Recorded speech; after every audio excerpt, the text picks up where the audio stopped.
From this day forward, a new vision will govern our land. Every decision on trade, on taxes, on immigration, on foreign affairs will be made to benefit American workers and American families. Well, President Trump wasting no time getting to work on the promises that he made to Americans during his inaugural address, signing into law an executive order scaling back Obamacare, taxes, and requirements. So as we look forward to the first 100 days, what policies are in and what is on the way out? Let's ask Caitlin Huey-Burns from Real Clear Politics. Good to have you here this morning. Hi, good morning. Welcome back after some busy days in Washington. Week, right, exactly. So let's start with what he's already wanting to get started on. Health savings accounts is a big one. U.S.-Mexico border wall, of course. Congressional term limits, that's a big one he's been talking about for a long time, and 25 million jobs. That first one, though, there, healthcare. Everyone is waiting to see what's going to happen with this. Right, exactly. I think this is the top priority, not only for Donald Trump, but also for Republicans in Congress. Remember, they've been talking about repealing Obamacare since its inception, really. And so they're trying to figure out how to go about that. So some of those numbers, or some of those phrases that you saw on the screen, are parts of what Donald Trump laid out in that Gettysburg Address kind of situation, where he said what he wanted to do in his first 100 days, what he wanted to get rolling. The health care law will really take up a lot of time in Congress, and we already saw Republicans in Congress move to start repealing the law before Donald Trump was even inaugurated. So they're trying to get that moving here. He's also going to be talking a lot about ways to create jobs, right? We already saw some PR efforts. We already saw some of his, directing companies and talking about border taxes and those sorts of things.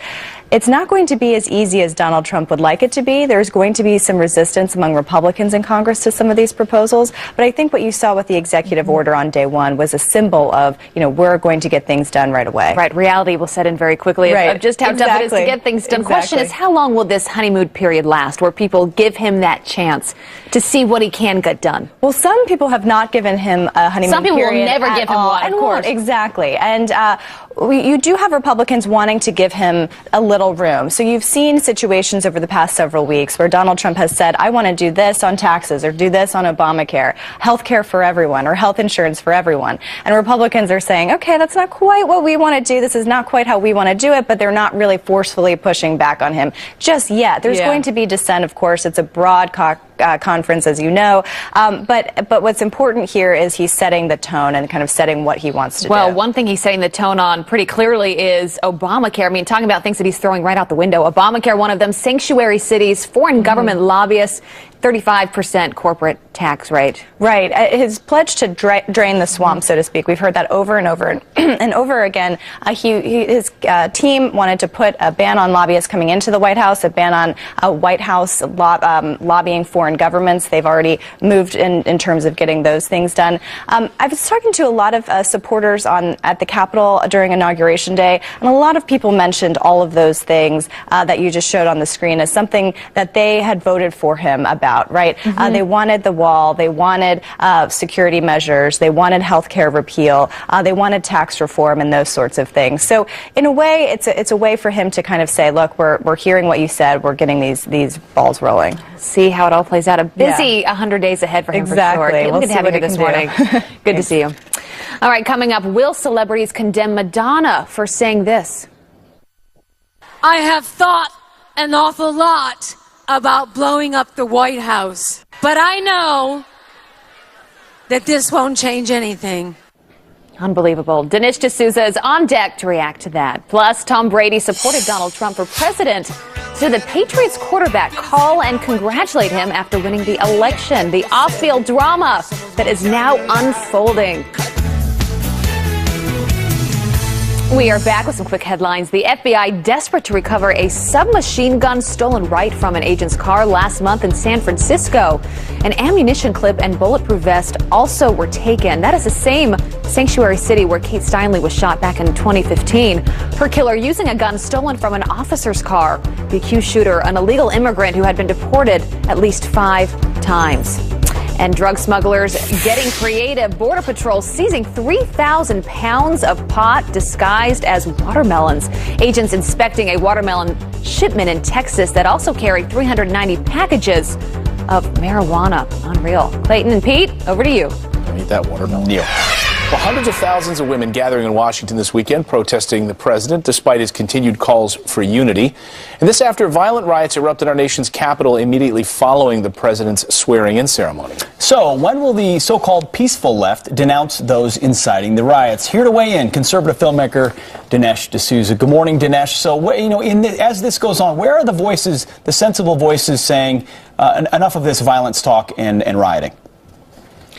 Well, Pete, I don't think that we're actually going to hear very much of that. And the reason for it is that the rhetoric that has inspired the violence has come from the mainstream of the Democratic Party. If we think back to this election, even before the election, we got from Hillary, we got from the DNC the idea that Trump is not a normal candidate. He's outside the bounds of acceptability. And I think for this reason, there's a sense that since we're dealing with a kind of extremist, a modern-day Mussolini, Ashley Judd, I believe, compared him to Hitler, the left feels licensed to unleash this kind of orgy of rioting and violence, because how else do you stop Hitler? Dinesh, do you think that the left missed an opportunity with all of these marches? I mean, the largest in Washington with hundreds of thousands of people. What were they protesting? Did they miss an opportunity to have elevate this national dialogue? Well, they did, in the sense that the left could have chosen to make this a kind of sophisticated, articulate, intelligent critique of what they see as the sort of Trump's America. But the party, I think, is largely brain dead. It doesn't have that kind of thought behind it.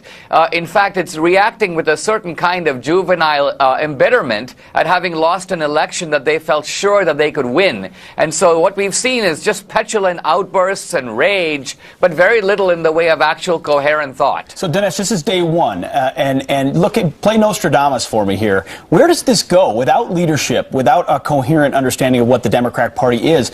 A week, a month from now, as Trump does move his agenda forward, does it get more violent? Does it get larger? Does it get smaller? Where does this movement go? I think that the Democrats freak out even more. Remember, the party is divided into two camps. There's a kind of cynical, dissembling, backroom dealing type of camp, and that's the Hillary camp. And the Democrats went with Hillary. And now they're very angry because they lost, even though they thought they were sure to win. And so the other side, which is the more kind of loudmouth, boisterous, violent side, now these two sides were held together by Obama because he has a streak of both sides. But now I think we're going to see, if you will, the Bernie faction of the party begin to gain prominence. All right, Dinesh D'Souza up bright and early for us out there in San Diego. It's like 2 in the morning out there. Thanks, Dinesh. Thanks, Dinesh. Go back to bed. Thank you. All right, Sean Spicer laying down the law in his first briefing as White House press secretary. A lot of talk in the media about the responsibility to hold Donald Trump accountable. And I'm here to tell you that it goes two ways. Well, how will the legacy media react? Our political panel here to discuss next. And Alec Baldwin said he'd return as Donald Trump on Saturday Night Live this week, but he's MIA. So where did he go? Okay, because I am going to bring back...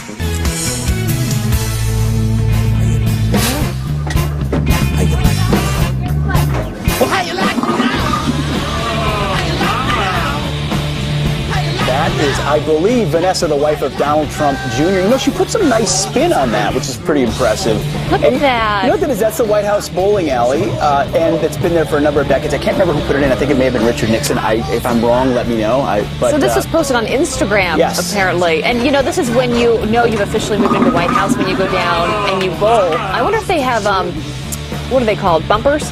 Yeah, I mean, that's what I would need. They probably do have bumpers. They've got a lot of kids in the White House, so they're going to want bumpers. It was Truman that put in the bowling alley, and you got to check it out on day one. Good. Nice well work, done. Vanessa. And in heels, by the way, I will note, which makes it even more Love impressive. it. All right, Clayton, over to you. I wonder if you go up and actually have to exchange your shoes out when you go up in the front.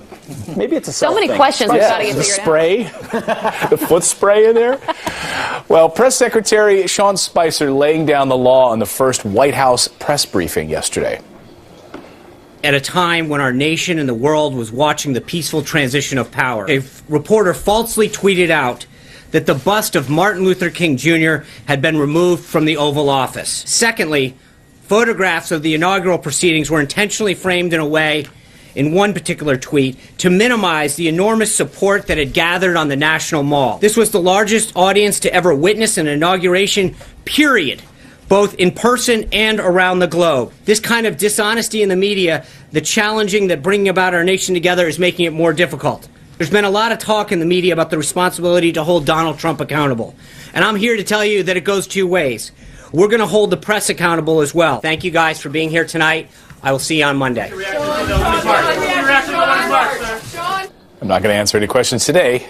I will do that on Monday. Here now to react is our political panel. Democratic strategist and the chair of Democrats for Trump, Harlan Hill, Republican strategist Noel Nikpour, and Democratic strategist Michael Tobman. Nice to see all three of you this morning. Welcome. So, Noel, was this setting the tone for the rest, the next 4 years right off the bat from Sean Spicer? This is how we're going to deal with the media? Absolutely. Not only is it setting the tone, but I have noticed that I think that what you're going to see from here on out is reinforcing Trump's brand of I'm the only one that you can trust. Because look, Trump won the nomination and all the polls, all the media had him down. And so you've got to realize that a lot of the people that voted him in do not have a trust for the media. Harlan, was it a smart move to come out, first press conference, do this? Yeah, they're setting the tone, they're setting the precedent. Because there are no more journalists in this country, or there are very few. They're all political activists that are hell-bent on defeating Donald Trump. And they have been when he was running for president, and now they want to undermine his presidency. You had, before the inauguration, the day before the inauguration, one of the main competitors of this network, they ran a piece basically fantasizing about the assassination of Donald Trump. It's a fact. They did. And that's nothing more than liberal disaster porn. And it's become mainstream. It's fully accepted by the mainstream media. Nobody questions it because they all think that their responsibility is to undermine our president. You're shaking. It's un-American. I love being on with Harlan. He's never dull. But I would say the only spin wasn't in the bowling alley, but it was also in the press briefing room yesterday. They have to get past being confrontational. You could be opposite each other. You could be opposite your former opponent. You could be opposite my former boss, Senator Schumer. You could be opposite the press without being confrontational all the time. Trump was nominated. Trump won. And there was a protest, and they're fighting with the press. But it doesn't need to be that way all the time. Sometimes you just go out and talk. But they're not fair, and so he has to set a tone that this is not going to be tolerated anymore. So there is a need for this type of behavior. That's what the election was about, and he won. And now you go ahead and you report. You don't need to be defensive.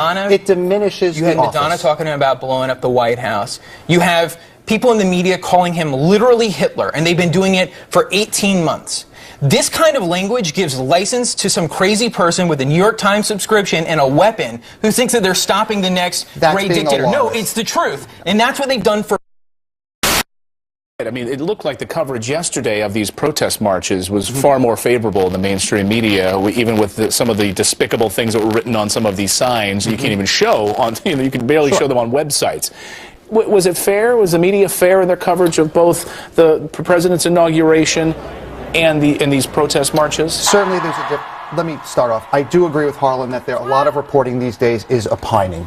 Point conceded. That being said, there is a difference between the editorial pages and the reporting, and if the reporting has a bias that favors the position of the paper, like this station has a bias and other newspapers and media outlets have a bias, then that is reflected. There were outlets out there that spoke favorably of the inauguration and negatively of the protest. Well, take a look at some of these headlines. I'll get you to respond on this. These are some of the headlines. Variety saying this: massive women's march on Washington gives voice to roar of resistance. There you go. New Yorker: bitterness and resentment at Trump's inauguration. The Daily News: Trump leads U.S. into darkness, blames Obama in inaugural speech.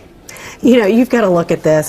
The media and the movement culture are one and the same. You know, I feel like that they give fuel to the fire with the movement culture, and it's very popular to be in a movement, and they're actually giving pretty much homage to any movement organizations.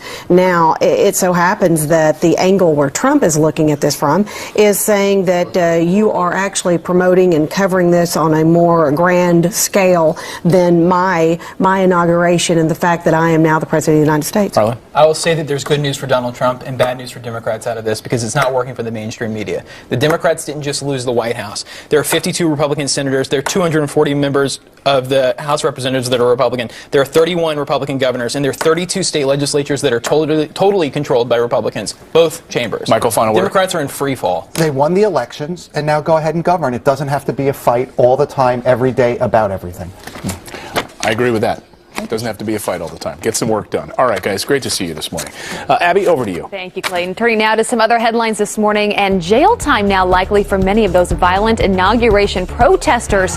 217 of the 230 people arrested in D.C. for smashing door-front windows and burning cars. They will now be charged with felony rioting and could spend up to 10 years in prison. The rioters were well organized and ready to confront the police. And Tom Brady catching some serious heat this morning over his support for President Trump. The New England Patriots star quarterback refusing to deny he called the president to congratulate him. Listen. I don't have much to say. Did you call him? Did I call him? He said yeah. Oh, let's talk about football, so. That after Trump gave the Patriots quarterback, coach, and owner a shout out the night before his inauguration. And some liberal Patriots fans, they are so triggered they stopped rooting for their team entirely. No. I mean, no way. All right. No way. And where is Alec Baldwin, the actor mysteriously skipping out on this weekend's episode of Saturday Night Live? Baldwin, known for his impression of the president, announcing just last week that he would reprise his role now that the election is over. But instead, we saw a shirtless Vladimir Putin. He was the focus of the comedy show's Cold Open. Gotta love that. With Baldwin's presidential impression making no appearance at all. Interesting. That was last night. That's troubling to see that. We need him on a horseback. It's Putin. You can Putin see the nude on a skits for the next 4 years. It'll be interesting. All right, President Trump tells the CIA he's got their back. But former CIA Director John Brennan says the president focused too much on himself. A former CIA officer, Gary Berntsen, here to react next. And it's this moment from the inauguration that has everyone talking this morning. President George W. Bush wrestling with a poncho. It can be tough. We're breaking down the viral trends from the weekend. You know, at some point you just say, forget it. I'm not wearing this plastic thing. Yeah. Happy Sunday morning. We are back with some quick headlines. A mother is now suing her insurance company to get them to pay for $50,000 nature therapy for her son. The New York woman saying her 16-year-old suffers from depression and that mental health facilities require this outdoor therapy first. Well, the insurance company has not responded to that suit. And this, a high school student could soon spend a month in jail after police say he threw a paper airplane, striking a teacher in the ear. Police arresting the 17-year-old South Carolina teen, charging him with assault and battery. He got out of jail on bond. Pete, over to you. Interesting. All right, Donald Trump sending a strong message to the CIA on Saturday. Very, very few people could do the job you people do. And I want to just let you know, I am so behind you.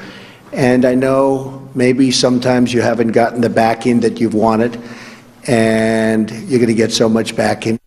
He went on to say, please don't give us so much backing, Mr. President, the way he often does. This morning, 8 minutes ago, he's already out tweeting about this. He said, I had a great meeting at CIA headquarters yesterday, packed house, paid great respect to the wall, long-standing ovations, amazing people, win. So that is Donald Trump's response just 8 minutes ago this morning. But now President Trump is being criticized by former CIA Director John Brennan for focusing too much on himself while standing in front of the CIA's memorial. That's what the tweet is referring to. So joining us now with his reaction is former CIA officer Gary Berntsen. Gary, you're a field operative. You know this better than anyone.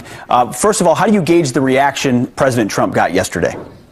Well, first off, I think it's expected that people at the CIA, many of them are very conservative, are going to support a commander-in-chief that is going to vigorously defend American interests and who, in a great act of leadership, comes over there to thank all of them after being insulted by the former director of CIA, John Brennan, during the last week. So I'm very happy and proud of Trump for going over there and doing that. So the former CIA director feels differently. He had his spokesman go to Twitter yesterday, his former CIA chief of staff, and he wrote this. He said, former CIA Director Brennan is deeply saddened and angered at Trump's despicable display of self-aggrandizement in front of the CIA's memorial wall of agency heroes. Brennan says that Trump should be ashamed of himself. Now, to be clear, President Trump did refer to that wall at the beginning of his remarks, but do you think any of that was inappropriate? Pete, look, I've got friends on that wall. I didn't find any of his statements offensive at all. What I find offensive is President Obama and John Brennan not sending to support to CIA members in Benghazi who got killed, and now those stars are on the wall because of them. That's what I find offensive. And I think, President Trump should be thanked, and the people expressed. Apparently, he had like an extended standing ovation there, which I would have expected, and I'm glad he did it. He talked to them about, in the way that he does, simply put, we're on the same wavelength. I get it. We're on the same wavelength. Talk to us about that. What does he mean by the fact that President Trump's on the same wavelength with those CIA operatives? I think that what he's saying is, look, I'm going to vigorously defend American interests. I know you're taking risks. I'm going to take risks too. And I'm going to stand behind you because frequently people in the CIA are at the end of a very long branch. They're out there in dangerous places. If they fail, people are going to be killed. Frequently they're criticized. They need a commander-in-chief that's going to stand behind them. And his message was, I'm going to stand behind you. And I'm very glad that he went there. I have absolutely no problem with his statements in front of that wall. It's an important place to be, and he did that on his first day after the inauguration. Kudos to President Trump. You know what? I mean, if folks know your background, Gary, I mean, you've done as much as any for this country in pursuing those interests. For you to say that, it means a lot. That I'm sure it's directly reflects the sentiment of so many in that room and in that agency. Gary Berntsen, former CIA operative, thanks for joining us this morning. Thank you, Pete. You got it. All right, coming up, it was one of the president's biggest hits on the campaign trail. Who is going to pay for the wall? Who? You better believe it. Why we may finally find out if Mexico is going to pay for the wall. And another moment from the inauguration, Barron Trump playing peekaboo with his nephew. I mean, awesome stuff. We're breaking down the viral trends from this weekend. Stick with us.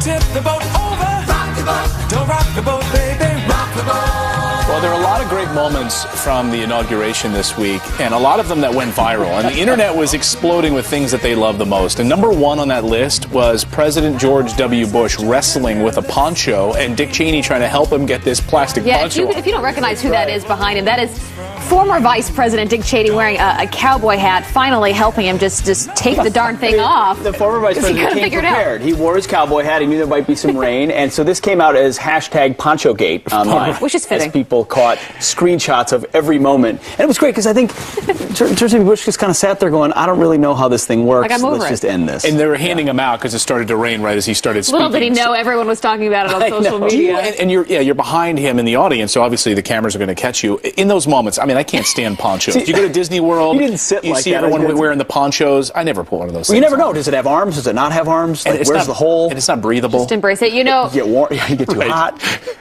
And you're not allowed to sweater. Like you're not allowed to really have umbrellas there either, right? They didn't want the long pointy umbrellas. You had a few of them that like the little ornamental umbrellas. But what President Trump said before, he said, if it rains, I actually hope it does, because he said then it will prove that I have real hair. Real hair. He did say that. It's awesome. And then Barron also, this was something that went viral. He had a long day, and he was playing. So cute. He was playing peekaboo. So what do you do while your dad is signing executive orders? You know, it's like it's really boring to watch somebody sign executive orders. So if you're 10, you're like, I'm going to find somebody to play peekaboo with. Right. Why it's not? like watching paint dry. Yeah, I'm going to watch the legislature. I love watching Barron whenever they put him on camera because I think he reflects the mood of so many people, even our age. Yeah, like, that's how we're feeling about the moment. Imagine being 10 years old and going through this process. You're a kid, you're overwhelmed, and here you got a buddy there. It reminds me of the Obama children like making faces at their dad while he was doing something, and they're like so real. Looking what it makes their eyes. It's like they're just like us. Right? I actually think that will be a really fun part of this White House is all those kids running around and you know what I mean? I mean, it's going to be a lively place. Also the fashion. I mean, I know you guys were all about this over the past few days. I mean, the dresses, the gowns that these women were wearing, Ivanka, but Melania, I mean, really channeling Jackie O in some of her dresses. She was dressed by Ralph Lauren, who's obviously an incredible Pete designer. and I are very fashion forward. I mean, that's one thing that we are very, we're no doubt. We subscribe to Vogue magazine. We're very in touch. Well, I mean, her outfit, a lot of people comparing her to Jackie O. Look at that, though. So similar. She looked amazing. She did. It was striking. Listen, I don't care what anybody wears in these scenarios. I mean, let's be real. I mean, a lot of people are talking about what are they going to wear, what are the dressing? I don't care. But when she came down, She looked incredible. But you know what? You would notice if it didn't look right, like Sean wonderful. Spicer's jacket. Maybe looks 2 jacket sizes too large at his press conference. Maybe He was Melania's... waiting for a moment to bring this up. Right? You did it. I mean, it just look a little too big, like he was wearing David Byrne's big suit from the Talking Heads in the 1980s. Just, maybe he could just talk to Melania's people about some fashion. That could be It'll helpful. happen. Hey, It's I think Everyone made fun of President Obama's mom jeans, and he stopped wearing them, right? Did he stop wearing them? Yeah, he said enough with the mom jeans. I gave them away. I'm not wearing we'll them give Spicer some We'll time. see. He's Maybe not- he'll come back in retirement, Yeah. actually. He really likes them. He just couldn't wear them when he was so much scrutiny. He's probably wearing them now, loving it. Exactly. All right, well, so another moment. Of course, the first dance when President Trump came out with Melania. And then the entire Trump family came out. Mike Pence came out with his wife and his kids. These are always fun moments. I don't know if I was up watching this actually live when it happened. I'm always wondering what they're talking about in that moment because it's kind of awkward. Like the camera's on you the entire time, but it's so close up. Like, what do you say to each other? Right, like can you have like an actual authentic, No. intimate moment with your wife in that moment? Like, honey, look around. Because the cameras are on you, microphones might pick you up. You don't want to say something stupid. I don't know. It's like sometimes when you're in the hallway tees outside and they're like, oh, we're coming to you. You're like, okay, we're going to talk because we need something to talk about because it looks like we're talking. I think there's probably a little bit of that We're sometimes. always having real conversations. You're Even right. in the commercials. There's a lot of fake conversations. Those are some great moments. Well, coming up on the show, President Trump already on a Twitter storm this morning. What he just wrote about that women's march and Madonna's involvement. And did you see this moment at the inaugural ball? 2 members of our military dancing with the first family, and both of them are joining us live in the next hour. Can't wait to hear that Cool, one. we can ask them what they talked about. Yeah, exactly. There we go.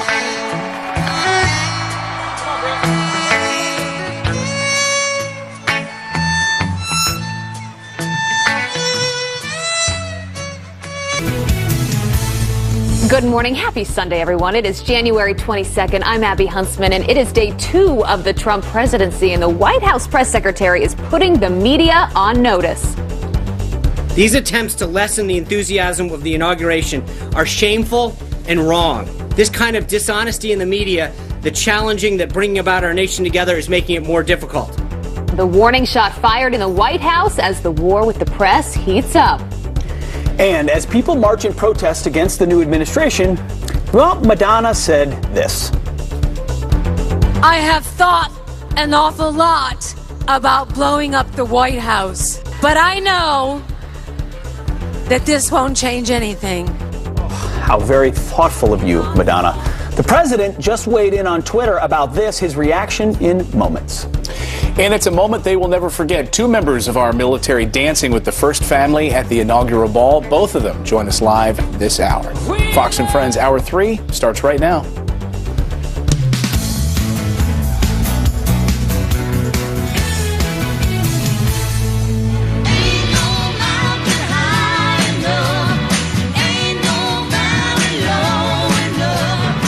Earlier, we were looking at when it was dark, the windows there, you could see if they were on, if they were up. But now we know Mr. Trump is definitely, President Trump, is definitely up because he's been tweeting this morning. Yeah, you can't see the lights on or off, but we can confirm because we've been watching for the past 2 hours very closely. And Kristen Fisher even confirmed that. She said, for the past 2 days I've been here, and they've been up The residence lights have been on bright and which early. is what they haven't seen in the past 8 years, that early. The Twitter account changed hands, right? So now it's switched over. We thought it was going to be @RealDonaldTrump. It switched to POTUS. Well, I think he's tweeting from @RealDonaldTrump on this one. Yeah. Okay, so but he's keeping there's both 2 of them. accounts. But there's of 2 course. accounts, Yep. so okay. But the followers are still there, so he's not going to switch it over. So he's tweeting this morning already, up bright and early. Here's what the president had to say this morning. Had a great meeting at CIA headquarters yesterday, packed house.